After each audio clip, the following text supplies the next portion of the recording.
A Brief History of Time. Each day we walk through the famous graveyard. Oak, viburnum, and sweet gum have dropped their fruit to the ground. Pillars and downcast angels cluster around us as we stuff our pockets with seeds. We came to Boston by train, the tight room where each thing collapsed into something else, and the view was rivers and flatlands. All through the trip I've carried the difficult book. Time, it seems, has a history. The universe lacks edges but swarms with tiny dimensions. The pull between us is fine as the old days. It is autumn. Trees have abandoned chlorophyll for what they've been hiding all along. In imaginary time, the clock runs either direction. You could die before you were born. A cup might gather its pieces and fly back up to the table. This is one dream. The author doesn't touch the thornier mysteries, such as how two bodies cleave, meaning both cling and separate.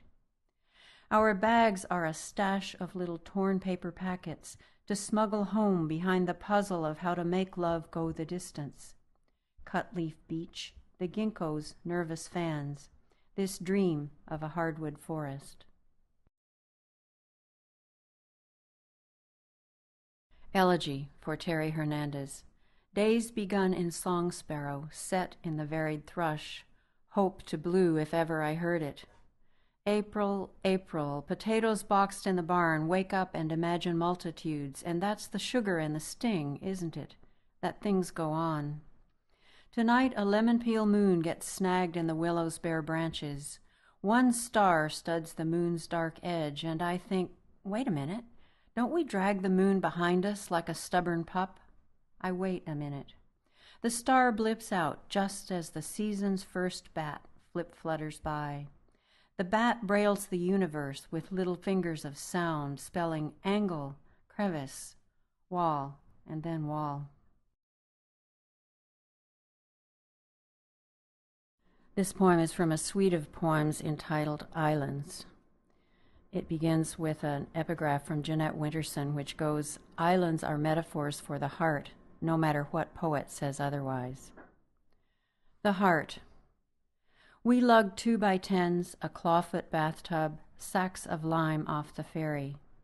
Islands, they say, are critical stop-offs for trade and migration, but I say whatever comes to an island stays.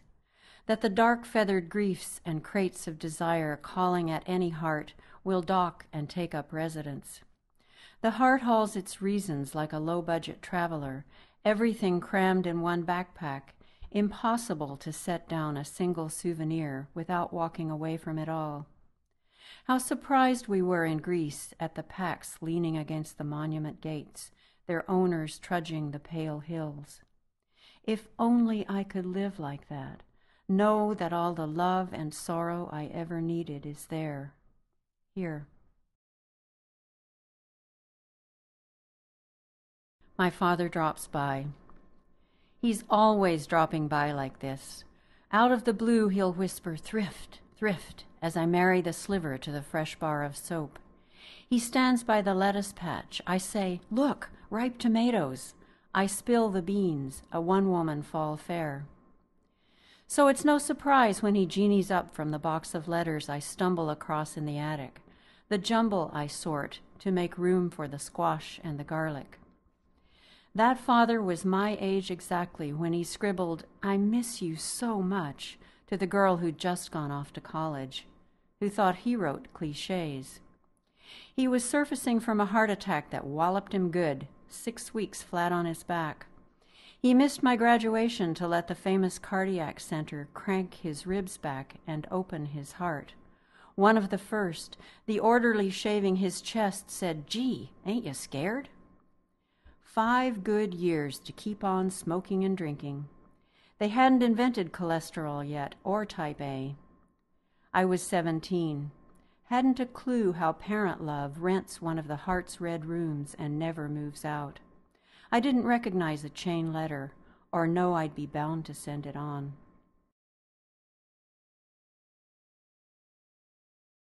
Nomad.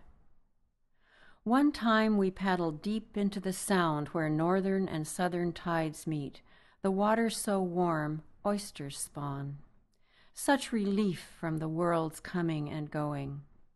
Whenever we pulled ashore, you hauled out the matches and kettle. I scavenged twigs for the fire. It was clear why I'd picked you. I saw the essence of Nomad. Not the moving, anyone can do that. It's the knowing that no matter where we stop, we've brought everything we need. Snow Diary. One thing about snow. It's like we're hung over. Where are we? Who said those crazy things? It snows and the air is a skein of twisted words. The third day we manage a longish walk.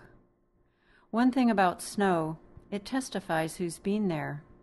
Child in gumboots, deer, otter, mouse. When we slip into loops of resentment, it's too cold or too hot everywhere. How do the little creatures get by? We even see a spider letting herself down on a thread of her own device. I'll tell you something. Once and for a long time, I thought I was a slow-moving target for love. Today I'd settle for a truce with what is fixed and repetitive in myself. Lines and circles of footprints plod past the bare-armed cherry. Where are you? Otherwise. It was a fine snow as snow goes, and its going summoned all kinds of evidence. Crocus and iris, laundry on the line. Summoned me 8 feet in the air to clip and saw, helping the apple tree find green reminders of her best self. Why do I bank the hurts and careless words? Like Nero in that 50s epic saying, Septimus, bring me my tear vial.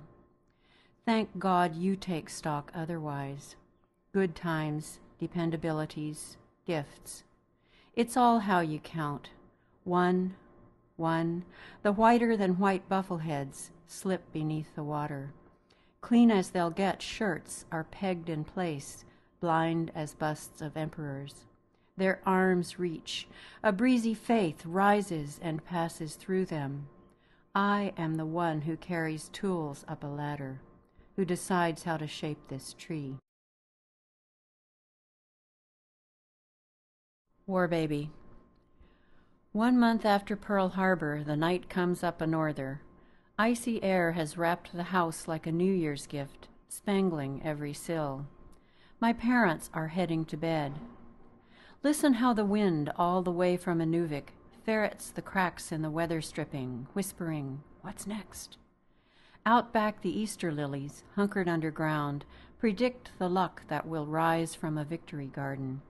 They would sign up first thing tomorrow, pop the question, burn the suicide note. Crazy hope? Wartime jitters? My father stubs his cigarette. My mother unpins her hair. The eaves hold their breath as these two slip into the pool of tropical light poured by the bedside lamp.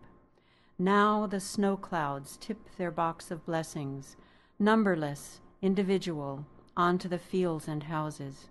My sister dreams up nickels for a war bond, and I begin my slow tumble into rationing and heartbeat and back doors and anchors away.